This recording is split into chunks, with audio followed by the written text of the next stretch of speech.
Welcome to Driven, the Unscripted Success podcast, with your hosts, Mike Manino and Nareman Hamdan, bringing you insights and stories on achieving personal, professional, and financial success.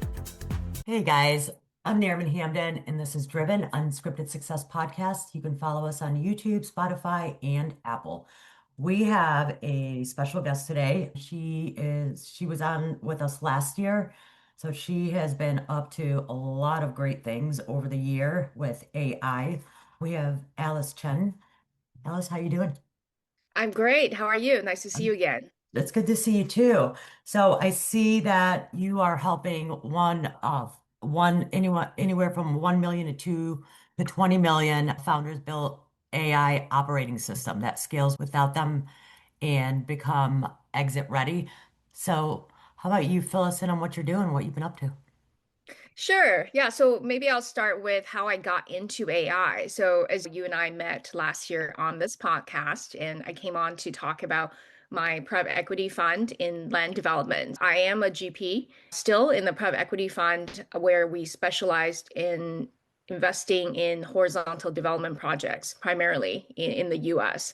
And so while we were running the fund, getting the fund started, because we're a Canadian firm, it's two partners. So when we came to the US and wanted to establish this new fund and new thesis, I was trying to get away from having to hire a junior analyst that's going to be costing us six figures or more. And so Sure. about a year ago, a year and a half ago, when we were working on getting the fund ready, I said to myself, I know that Gen AI era has kickstarted, right? So that Yes. was not too long after OpenAI just released the first GPT that was available to the public. And so I said, everyone else seems to be getting into AI. Why wouldn't I try? So to my surprise, instead of hiring a six-figure junior analyst to help me with pulling together a deck and modeling scenarios and doing like the financial analysis stuff, I just started to co-work with ChatGPT. Sure. And so Yeah. a year and a half ago, I would say AI is 100 times better now. And now working Claude co-work, it's like the power and the efficiency is just unparalleled to anything I've seen. But even back then, to my pleasant surprise, what would typically have taken me about 3 weeks to accomplish with a junior analyst, with a Mhm. graphic designer, doing a lot of back and forth to pull together a deck and the perform on everything, I was able to do it in 3 days. And Isn't that it? that was Yeah. still fully manual a year and a half ago. So now, literally analyzing real estate deals, it's a couple of keystrokes on my quad, and it builds a dashboard, intelligence dashboards to help me compare different deals, like just Yeah. like that. Yeah. Yeah, so I'm Absolutely. not the earliest adopter of AI. I think I'm a great poster child to talk to other business peers in this fashion because I'm not from the technology world. I'm not a techie by background, but I what I understand is I understand business and I have lived through all the pain points. And so I think what is happening right now is that in the marketplace, you see a lot of AI experts, right? Sure. So on social media, there's a lot of call it the AI bros talking about features and that and this tool Yeah. and that tool, but they're disconnected from the actual business challenges. And so Sure. what is happening on the other side is that the business people, and I very much relate to them because I am one of them, they're too busy to actually get in on the AI, what's happening in the space, right? So you're busy running your business, you're holding down the fort. There's just no way. It feels like you're so behind on everything. And so I'm really glad to be able to connect the two sides and serve as a bridge to close in on the gap. So Sure. understanding and mapping the actual business pain points and workflow process pain points, scaling challenges to what is actually available in AI. And so, yeah, so that's been quite a journey, and that's how I got here. And I invested in an AI agency about 6 months ago. And yeah, it's just been great. We've been helping so many businesses. Like my sweet spot, I have affinity for SMEs doing 1 to 20 million because my dad was an entrepreneur in that segment. I myself an entrepreneur in that segment. So I just really feel for my peers, the Yeah, challenges and absolutely. And there was an article I read, I think it came out, it was back February 5th, and it's this AI founder who breaks down the deep, dark AI world and what is really happening. And just so at that point, he shared in his article that AI no one can control it anymore. It's rewriting its own programs and updating itself now. So Yes. there's like the people that are like afraid of AI. It's going to take over this, and they're going to be robots married to humans. I'm like, if you really educate yourself, AI is nothing but a tool, and Yes, exactly. it Well just said. may cuts work and you'll have it'll be done in a fraction of time as opposed to 5 6 months Exactly. down the line. Yeah.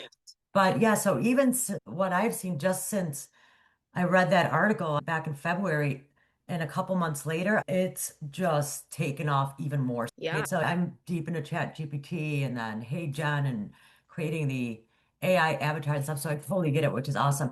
But why don't you tell us about what your business name, the name of your company is, and what services you provide? Yes, we are appropriately named AI teammates because we Perfect. design and co-create an AI teammate that works for your business. And so what is an AI teammate? Anything that you have a human do right now that's repetitive and requires consistency and it's just frankly very tedious and doesn't require human judgment, taste, opinion, or anything that's kind of more of a human quality, those things should be done by machines. So right now we Sure. have a lot of people doing machine work and that's unnecessary. We should be focusing on adding value through, like I said, taste, judgment, opinion. And that's really where humans actually add a lot of value in the creation of work, right? So we can help with like any type of sales function. So for example, appointment setting. So outbound SDR, so outbound business development, inbound reception activities. We can triage customer inquiries, like we can make a digital twin that connects to the founder's brain, the leader's brain, that fields questions from internal teammates, right? So, like for example, we built a digital twin for a busy real estate CEO who has a 19 people team.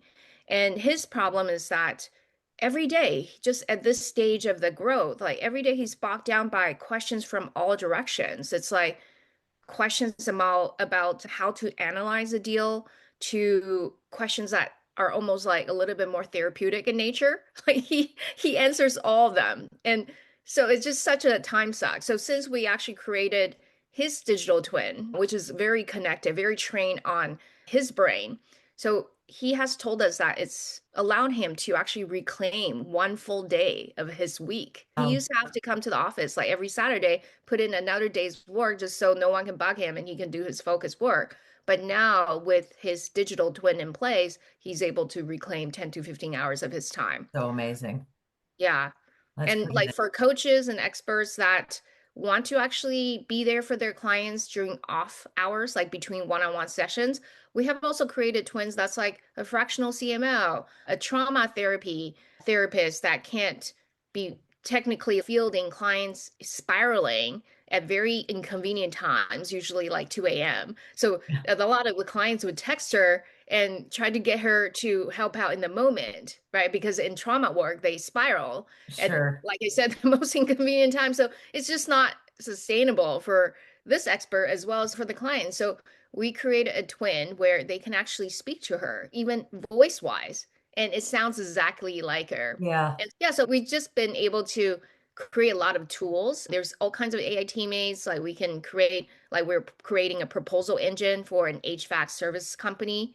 They have 26 years worth of proposals. But right now, before this engine is built, the owner and his 15 men team, their field technicians, they're literally generating proposals. They think they're using AI. They're copying and pasting in Claude or ChatGPT or whatever and thinking that they're using AI. They are in a way, but now we're creating an engine where literally when their technicians on site, they click a couple buttons. They click a button that says record the noise from the machine. They can Sure. drop a voice note. They can type in a couple words. They can push a button that says this is one out of the five categories. So all of that, when they do that, it will then actually points to this proposal engine and it will generate something that's the closest match to a past success in 30 seconds. That's amazing. Yeah, I so we're mean, saving them that's so much time. amazing. Literally, yeah, saving that. I think it takes about 45 minutes to do a proposal on average. Yeah. 15 people team, everyone four proposals. So you do the math. It's like we're saving them 50 hours a week. And they're generating more business in the process. Exactly. You Yeah, know, so like about exactly. like triple what they would normally do. Exactly. Yeah. So Yeah. this is the distinction where people are like, oh, what kind of work should be done by AI versus humans? I think humans need to focus on higher level human to human contact, like business development, getting new business, or anything that requires them to actually apply their actual human live experience, Mhm. which then is expressed as taste or opinion or judgment or discernment. But I think the rest of I think it's pretty easy to see what kind of work should be automated by AI now. Yeah, absolutely. And you're so deep into AI and getting your engine going, you know, what's a day in your life look like and how are you juggling work and everything else? I really love it because I feel like vibe coding, I'm actually getting way more technical these days myself. I'm in an AI mastermind for business leaders learning to vibe code, and I'm actually just really getting my hands dirty. And so when I'm interacting with AI, I think it feels like playing video games. I've never really played video games, but I imagine that's how it feels. And I get this dopamine reward when I kind of describe what I wanted to create and it just creates it. Like this morning in Claude Cowork, I created a sales briefing system that kind of schedules twice a week. It basically looks at all my Fireflies recordings, Granola recordings, and my Gmail based email, and it gives me a sales brief on the opportunities and files that are kind of midstream and any type of sales signals. And it just does it when I'm asleep. I have scheduled it on Wednesdays and Sunday mornings at 4 a.m. So it does that. And when I wake up, it sends that briefing to my Slack channel. And so Sure, it's just, I just did that while I was actually on a webinar at 8 o'clock in the morning. So I was able to do that within the hour that I was multitasking. And so I think AI just creates so much more productivity. So my day looks like this now. So I think it's a lot of actually thinking through our clients' business cases and their problems. So we're helping a really interesting spectrum of clients. One that we just brought on a couple weeks ago is actually an influencer. She's a TCM doctor with two clinics, very successful entrepreneur in her own right. She's a TCM doctor first and foremost. And she has two clinics. The clinic's doing really well, but she also, by accident, became a bit of a viral sensation on the internet, on social media. She has 1.5 million followers. wow, And so it's things like how do we connect her online kind of media empire, fast growing empire, that activity to translating that into actually seeing visits go from, let's say, 500 a year to 2,000. How does she scale her business four times sure. in How the does she offline convert those physical world? followers? Yeah, Yeah, into exactly. the So it's a expand. lot of looking at where things are should be connected but are broken, or where they should be connected but are not connected, or looking at people's existing systems and looking for ways to optimize and elevate. And yeah, so it's been really fun. It's a lot of problem solving. It's a lot of overseeing my team, my technical team. It's a lot of learning on my own and learning by doing and learning by coding. So yeah, so it's been fun. That's wonderful. I'm so happy for you. So, how do you get your AI team to think outside of the box? The actual humans. Yeah, so that is actually, I think, the skill that we all have to hone going forward because AI, in a sense, commoditize intelligence or commoditize thinking and knowledge. For sure, Sure. internet commoditize knowledge. So knowledge is now not really the differentiator for who succeeds and who doesn't. So Gen AI now actually makes thinking and processing information a cheap skill. So the way to stay ahead again is to, I feel, to help my team and myself think outside of the box. I would not outsource the initial part of the thinking using the AI. I would Sure. still think about, okay, think through first principles. This is a problem. How would I imagine this problem to be solved? Right? So thinking through first principles and thinking without any assumptions or understanding of what is already existing as a solution. So I think that helps. And then once you start that track, then there's different tools. So for example, I have a mother prompt.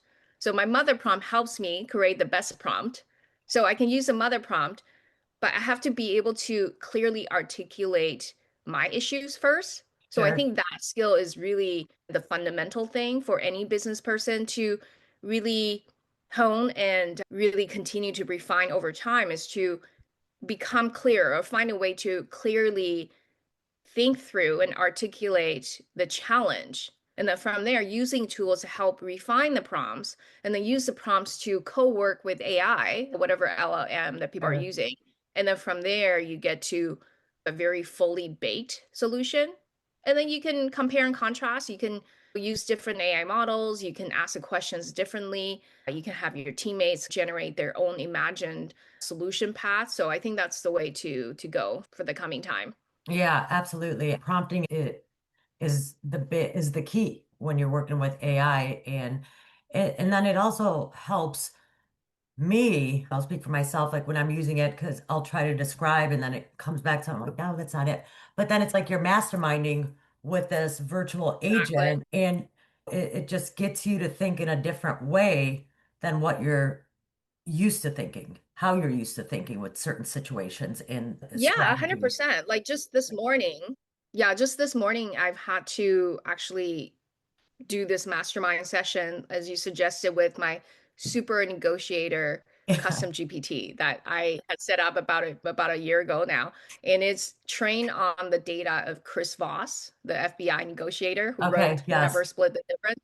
Yeah, and Oren Klaff, who wrote Pitch Anything and Never and Flip the Script. So two of my like favorite and strongest negotiator, pitch person type personas available in the business universe.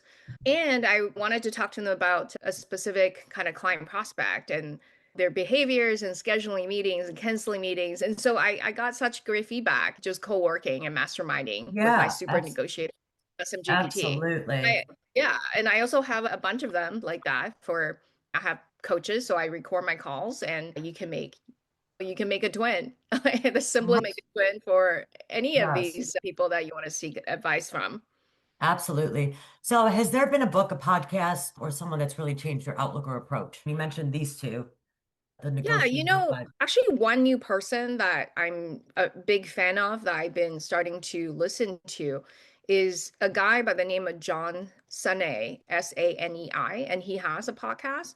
I saw him in person at an EO event, Entrepreneurs Organization event in Newport Beach.